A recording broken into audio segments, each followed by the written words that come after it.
Je pense que ça va être la vidéo qui va rendre ma maison la plus sale. Ah, je l'ai pas eu.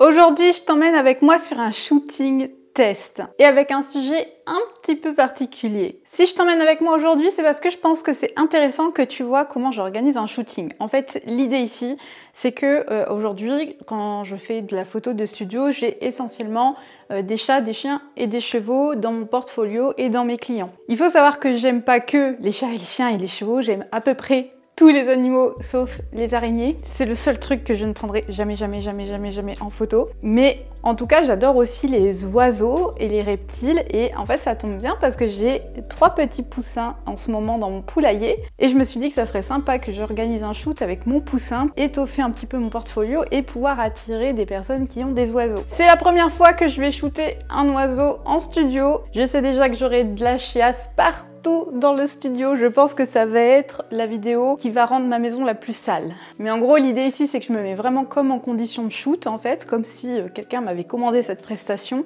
Et je vais préparer certains setups, certains types de photos que je vais après poster, que je vais rajouter dans mon portfolio pour aussi montrer aux gens que je peux faire les oiseaux. Alors, ce que j'ai commencé à préparer ici, j'ai pas fini de tout installer. Je vais commencer à installer tous mes flashs sur les pieds pour que quasiment tout soit prêt, que j'ai plus qu'à changer les setups.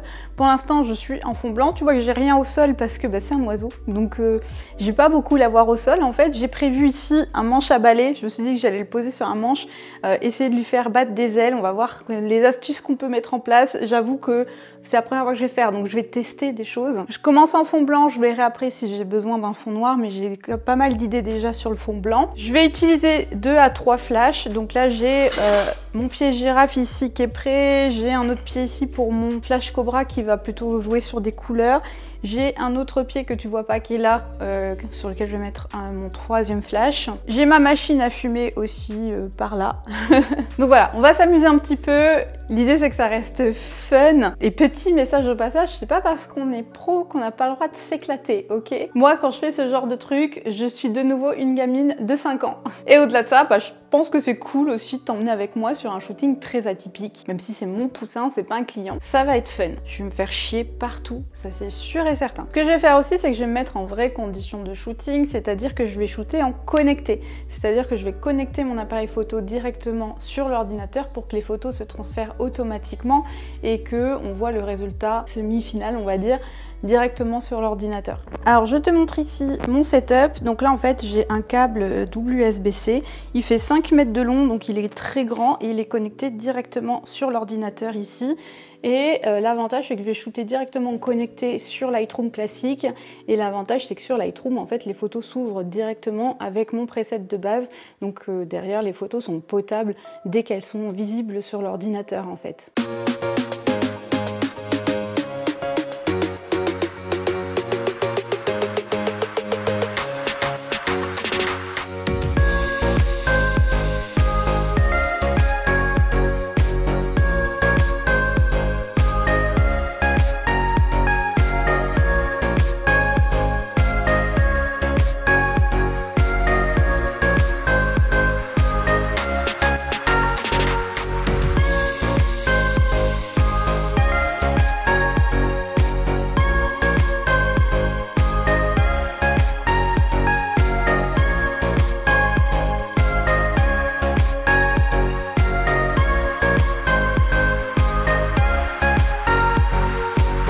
Voilà mon poussin.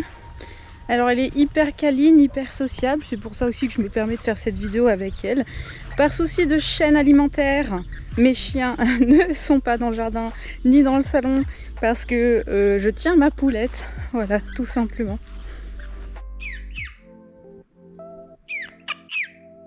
Elle a pas trop aimé que je la sépare du reste du groupe, donc on va pas faire non plus une séance trop longue, même si elle est assez câline et qu'elle se laisse manipuler. Elle est pas trop contente que je l'ai enlevée du poulailler. Hein? Bah oui.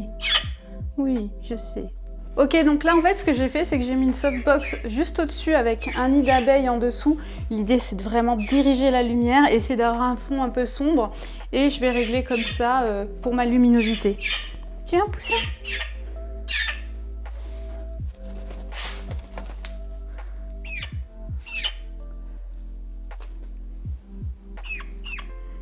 Bon, elle aime pas trop que je la pose. On y va, petite poussine? Oui. Piou piou. Allez. Oh, oui, ma belle. Hop. Piou. Tombe pas. Voilà.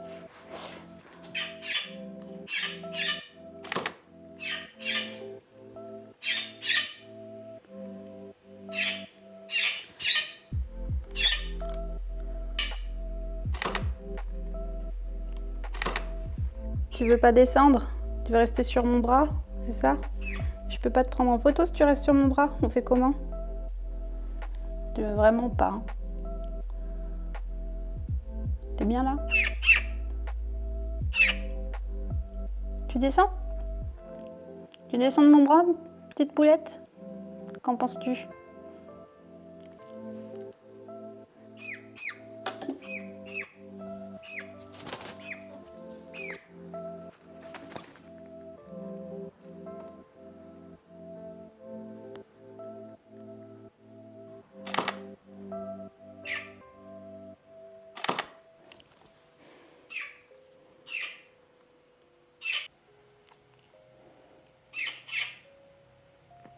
Tu veux bouger, poulette?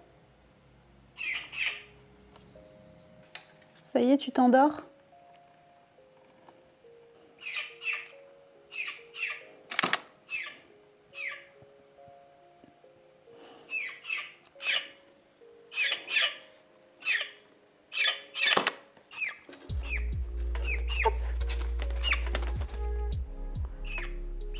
On se remet de dos? Piou piou.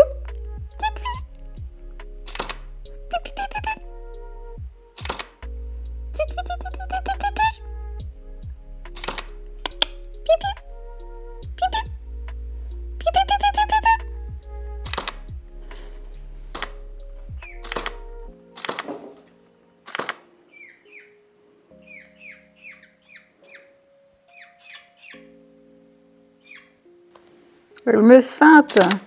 Je croyais qu'elle allait ouvrir les ailes. T'ouvres les ailes, cocotte? Monte tes belles ailes.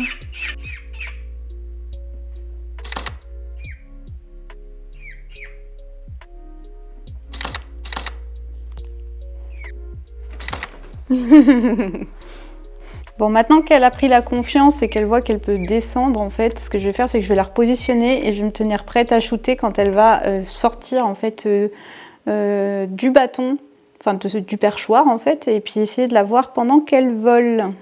Là, il va falloir être réactif. Maintenant qu'elle a pris la confiance, elle va vite descendre.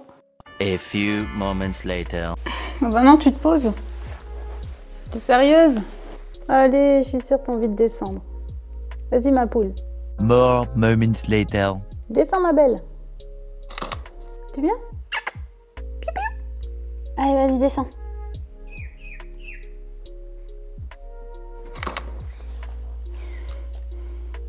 Ah, je l'ai pas eu. Bon, changement de stratégie pour le vol. Comme je suis toute seule pour faire les photos, c'est un peu compliqué. Donc je vais mettre mon appareil photo sur trépied parce que le timing est hyper court quand elle prend son envol. Et franchement, l'appareil à bout de bras, c'est un peu chaud et j'arrive pas à avoir la réactivité que je voudrais. Donc je vais mettre mon appareil sur trépied, ça va me faciliter la vie.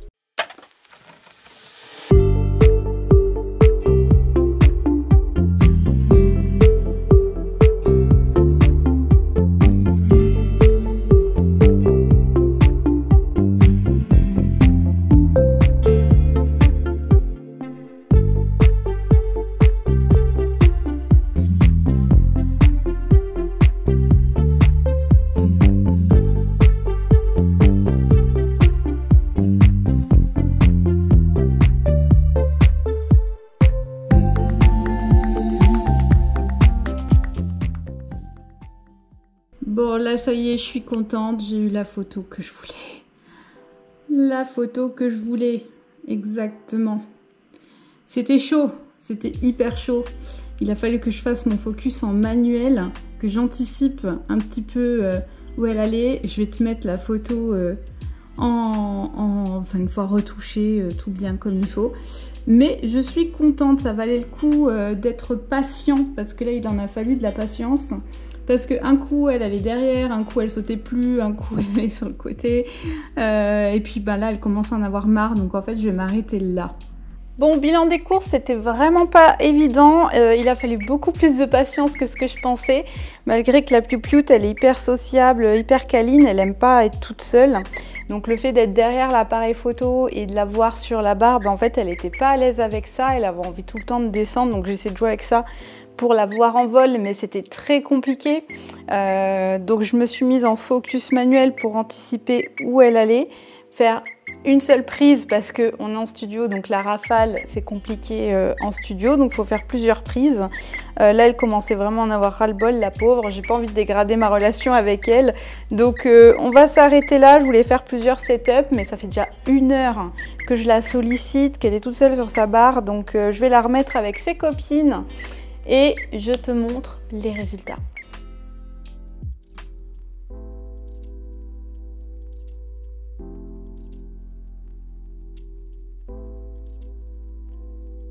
T'as chié partout un petit peu dans le salon, hein, mais je t'en veux pas. Bon, je suis trop contente d'avoir fait ce shooting, surtout que c'est quand même ma petite princesse, cette poule. Pour tout te dire, en fait, l'éleveur un peu scrupuleux nous l'a donnée beaucoup trop jeune, en fait, et la pauvre, heureusement qu'on s'en est rendu compte, sinon on l'aurait mise trop tôt dehors, et en fait, elle a passé quelques nuits dans la maison, parce que sinon, elle serait juste morte de froid dehors. Et puis, bah, elle est juste trop belle, en plus, non ? Donc voilà, je sens que je vais avoir aussi la question, c'est de la race de ma poulette. Donc c'est une Sableboot, c'est des toutes petites poules. Elles ont les pattes plumées, comme tu vois ici, elles restent toutes petites. On les appelle aussi les poules mille fleurs, donc ça lui fait des très jolies plumes. Elle a vraiment un beau plumage. Donc elle se prêtait particulièrement bien à cet exercice parce qu'elle est sociable, parce qu'elle est déjà venue et dormie dans la maison. Et puis bah parce qu'elle est trop belle, hein? Comment on fait si tu piou-pioutes dans mon micro? Si, je suis contente qu'elle vienne enrichir mon portfolio, tout simplement. Et bon, là, c'est mon poussin, mais je pense que je vais faire aussi des appels à d'autres personnes qui ont des oiseaux aussi pour étoffer un petit peu cette partie oiseaux. Et c'est globalement ce que je t'invite à faire si tu es pro et que tu veux développer d'autres choses dans ton activité, chercher d'autres clientèles. Ben, il y a un moment, il faut des visuels qui collent avec cette clientèle, des choses que tu vas pouvoir leur montrer pour qu'ils aient envie de venir vers toi. Donc c'est important aussi de faire ce genre de shoot, même si sur le moment ça rapporte rien, même si sur le moment c'est du temps. Là il m'a fallu presque toute l'après-midi. Bon, après j'ai tourné en même temps pour te montrer, mais il m'a fallu presque tout l'après-midi pour monter le setup, pour préparer. Là on a mis un peu plus d'1 heure de shooting au final. Bon, je t'ai très largement raccourci évidemment, mais 1 heure de shooting. Et puis là bah après il faut ramener les petits poussins, il faut nettoyer, et puis il faut déballer, enfin remballer le matos, parce que moi c'est pas un studio fixe que j'ai, donc forcément c'est du temps, c'est de l'énergie, mais c'est important aussi pour pérenniser son activité, et aussi des fois pour se faire kiffer en fait, hein. On n'est pas obligé de tout le temps faire les projets des autres, on a le droit aussi de faire des projets qui nous tiennent à cœur, et c'est même important je pense pour notre équilibre. Et petite auto-promo avant de terminer cette vidéo, mon premier livre est en pré-vente dans toutes les librairies, que ce soit Fnac, Amazon, ta librairie habituelle. Tu peux déjà précommander mon livre qui sortira le 25 septembre. Et pour tous ceux qui précommandent le livre, je vous propose des surprises. Je te mets le lien par ici et en description. J'espère que cette vidéo t'a plu, j'espère que ça t'a appris des choses. Bon, au final, j'ai fait un setup extrêmement simple et j'ai gardé le même tout le long parce que c'était pas évident ce shooting. Ça m'a vraiment challengée et je trouve ça cool du coup. D'ailleurs, dis-moi toi, qu'est-ce que tu as fait comme shooting le plus improbable dans ta vie, que ce soit en animalier ou autre? Je suis vraiment intéressée de vous écouter. N'oublie pas à t'abonner puisque je fais une vidéo par semaine sur la photo d'animaux. Que tu kiffes la photo d'animaux et que tu veuilles progresser ou que tu veuilles te professionnaliser, j'aborde les deux, que ce soit sur la chaîne YouTube et dans mes programmes de formation. Si tu veux plus de vidéos comme ça, dis-le moi en commentaire, abonne-toi, active la petite cloche, partage cette vidéo s'il y a des gens qui peuvent être intéressés par cette vidéo parce que ça donne vraiment un coup de boost à la chaîne. T'as un équilibre de dingue. Tu dis au revoir à la caméra?